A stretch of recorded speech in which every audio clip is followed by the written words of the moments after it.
Is Alberta independence going to work? We'll take a look at a few things in this video. We're going to start with a clip here from Jason Kenney. It's quite interesting because it almost sounds like he's advocating for Alberta independence at the beginning of the clip. Then we'll take a look at some other stuff.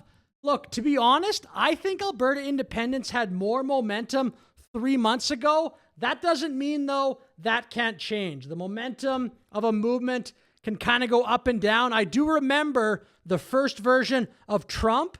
It wasn't always totally up. Sometimes it was going down. Like for a while, it looked like Hillary Clinton was going to win that election by a lot. It kind of went in waves. David, you said over the summer at a Bloomberg event at the Republican convention that you thought Hillary Clinton had a 100% chance of winning the election.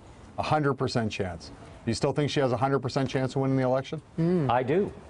I know that sounds crazy but we will see what happens. I think the summer, though, will be very important for the movement to get a lot of events or whatever you got to do to get the buzz. These are my opinions. Let me know in the comments if you disagree. We will take a look now at this clip from Kenney. Outside of Alberta, do you think the separatist movement, the move to separate, both of those things, are being taken seriously enough? No. Why do you have that impression? Well, it's certainly, and I remember I was here as an MP in the 1995 Quebec referendum. And no, excuse me, I wasn't yet. I was just running, and we all remember how emotional that became. All the whole country was focused on it. I think, you know, I think a lot of Central Canadians have a hard time understanding what is this all about. What are they complaining about in Alberta? There's not. I just spoke to a group in Toronto the other day. I was astonished with how few of them knew anything about the historical roots of Western alienation, of the National Energy Program, or understood the impact and response of Trudeau-era environmental policies. So I just think there's a lack of awareness. And there are hugely legitimate grievances in Alberta. And I would encourage my fellow Canadians. Isn't that the point? Tons of people in the West saying the East doesn't even care, and they're so lazy that they don't even think that what we're complaining about is legitimate. That was so funny there from Kenney. I think that's what people have been saying for years. Across the country to take a moment and try to understand that and demonstrate some empathy or some understanding of Albertans' frustration. Because, listen, I think the actual hardcore separatists are... When are they going to ever express empathy for the West? I'm done waiting for that. Are you? Like, there's no way, man. Are you kidding me? It's not everybody out East, but way too many people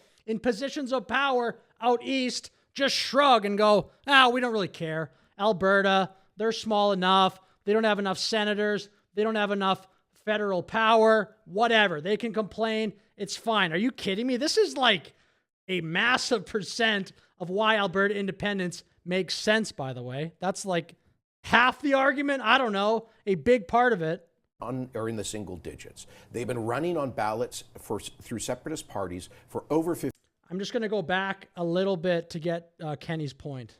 Of Albertans' frustration, because listen, I think the actual hardcore separatists are in the single digits. They've been running on ballots through separatist parties for over 50 years. With they only ever won one riding. They lost it 6 months later. They usually poll at 1 or 2% at most. Pierre Poilievre just beat two separatists in a by-election a year ago. They got 1% between two of them. So my point. Look, I don't think the hardcore separatists are 50%, but they're way higher than what Kenney thinks. I don't know. What do you think? 25%? Maybe. And then there's a group in the middle, I think, that would be maybe soft separatists that you'd be trying to court. How big is that group? I'm not sure. But you see these polls, 25, 30% prospective support. That is almost entirely made up of frustrated federalists who know separatism doesn't work. They're proud Canadians at one level, but they want to send a message, and they think that maybe this is the way to do so. So I was telling you just before we started, one of those emailed me this morning, literally just this morning, saying, you know, here's all my credentials. I'm a regular guy in Edmonton. Yeah. I have a family. I've lived here for a long time. I run a successful business. I don't think it's treason. You know, I think it's a leadership. Alberta separation is leadership. If that individual... That guy, I think there are a lot of people like him who could be swayed. Individual falls into a group of people that are not, you know, the people who are threatening you, but perhaps, you know, as they would be classified in public opinion polling as persuadable. Who is best poised to deliver, outside of yourself, deliver a pro Canada message to them, and should that be happening? Well, I'm not necessarily the best person. I think it's going to take a team approach, a lot of different voices. There are people who are traditional voters on the left who I think are probably instinctively going to vote no in a prospective referendum, but they need to be organized to turn out and so forth. You're mainly talking here, the frustrated federalists, like the gentleman from Edmonton you've cited. They're mainly right of center, center right or further right, and it's going to be arguments about greater respect for Alberta, provincial autonomy, repeal of some of the worst aspects of Trudeau's environmental policy, and a real demonstration. So I think Ottawa has a part to play in this, but different voices are demonstrating. And finally, I think we need to point to, frankly, the failure of Quebec nationalism. They say, let's hold a knife to the throat of Ottawa like Quebec has done so effectively for 6 decades. They say Quebec got asymmetric federalism, $13 billion in equalization, and minimal interference from Ottawa. Well, I say, listen to François Legault. He used to be a hardcore separatist, flipped to federalism because he says Quebec became poor by focusing its energy on the national question for 6 decades rather than a growth agenda. I don't want Alberta to become a have-not province. Is that what we aspire to?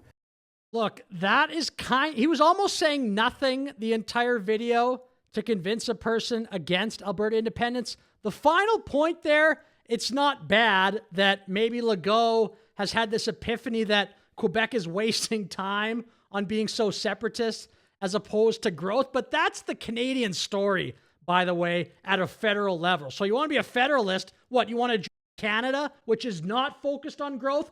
Obviously, that's not even debatable. Canada's focused on climate change, lately on being obsessed with the European Union, on being obsessed with elbows up and Trump. Watch Canadian television. How often do you hear them talk about economic growth? Does the average Canadian even know what GDP is?